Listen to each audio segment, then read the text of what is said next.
जिस घर में शोहर और बीवी के दरमियान फ्रैंकनेस नहीं होगी तो उस घर में खुशी के फूल कैसे खिलेंगे।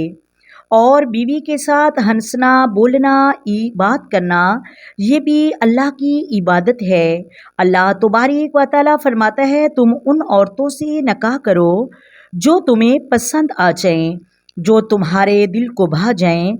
हर मर्द ये चाहता है कि जो मेरे दिल को भा जाए वही मेरी शरीके हयात हो, और हर औरत की भी यही तमन्ना होती है कि जो मेरे दिल को भा जाए वही मेरी ज़िंदगी का साथी हो। लेकिन कुरान ने इतना कहा कि जो तुम्हें पसंद आए, जो तुम्हारे दिल को भा जाए, तुम उनसे निकाह करो। लेकिन पहली बात तो ये है कि हमने अपनी पसंद इतनी ऊंची कर ली है कि हमें कोई भाता ही नहीं, हमें कोई पसंद ही नहीं आता।